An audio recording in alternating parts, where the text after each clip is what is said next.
Okay, so today I got a text from somebody that we pretty much agree 95% politically on just about everything.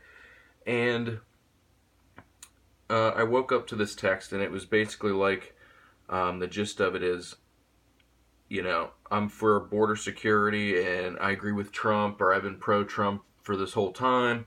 But um, basically, uh, if with this border wall thing, if Obama was doing this, we'd all be screaming dictator.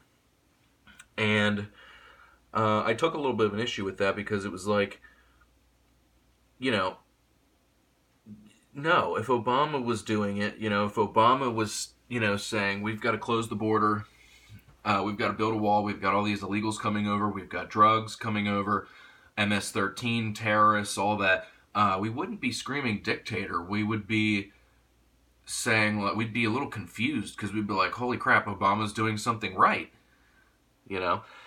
And, my second thought on that was Obama declared like 4 emergencies while he was president, as did uh, Bush, as did Clinton, as did Bush Sr.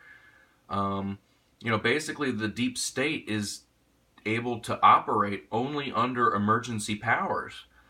That's how they justify their existence is through Rex 84 and the National Defense Authorization Acts, different things like that.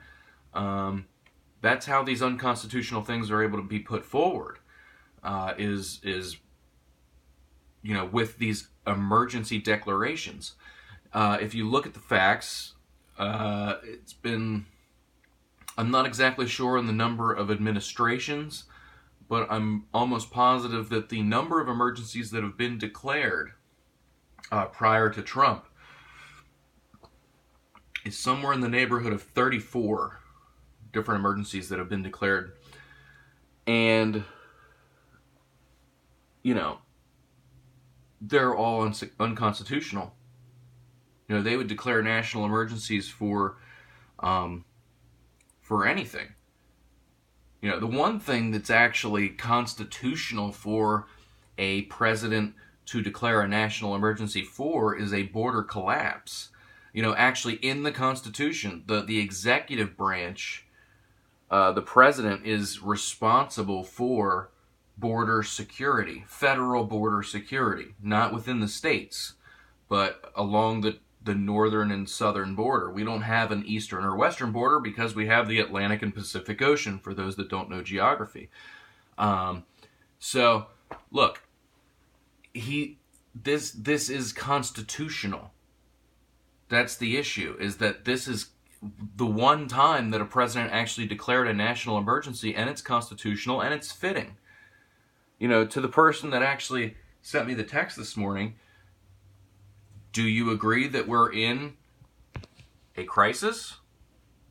Do you agree that the border's collapsing?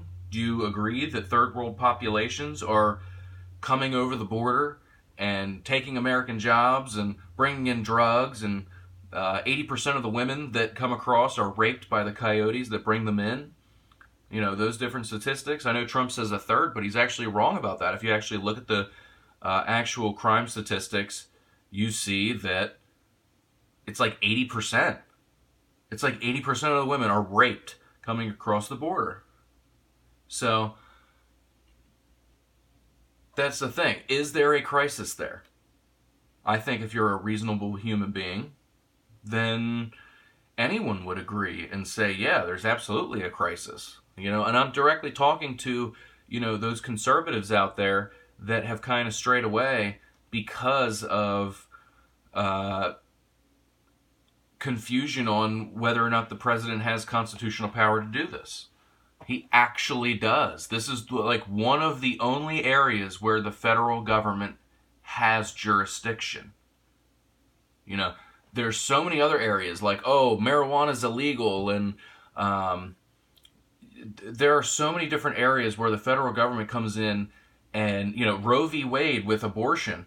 That's not a federal issue. That's something that should be left up to the states.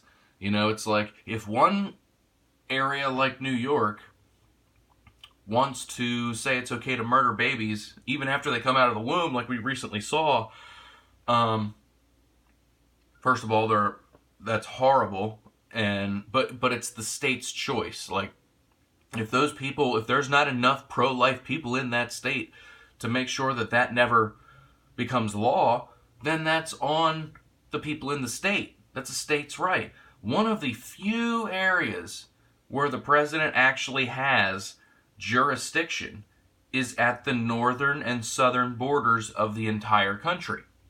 And it has collapsed. The border has collapsed. You got caravan wave after wave after wave of they call them migrants. They're not migrants.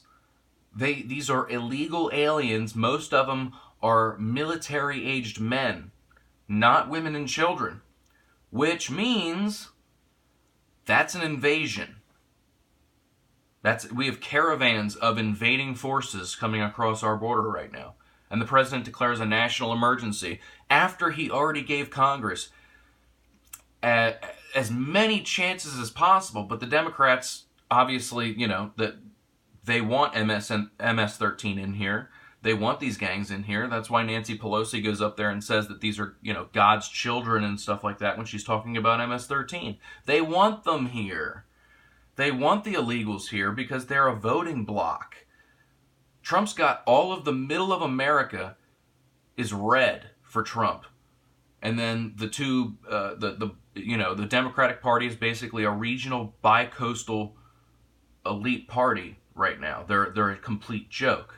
If you don't live on the two coasts of the country, like those are the only places where Democrats, have swarmed like locusts. You look at California, Portland, Seattle, or Washington State, Oregon. If you look at those states there, those three states, and then on the East Coast, basically Florida's, they're trying to take Florida and take that over, but look up and down the East Coast. Like that's where the Democrat-held areas are on the two coasts. The entire middle of America is red. Well, they need these third world populations to come in and vote Democrat. So they want them here. They want the invasion. And Donald Trump is doing his duty as the American president, constitutionally, to stop it. To make sure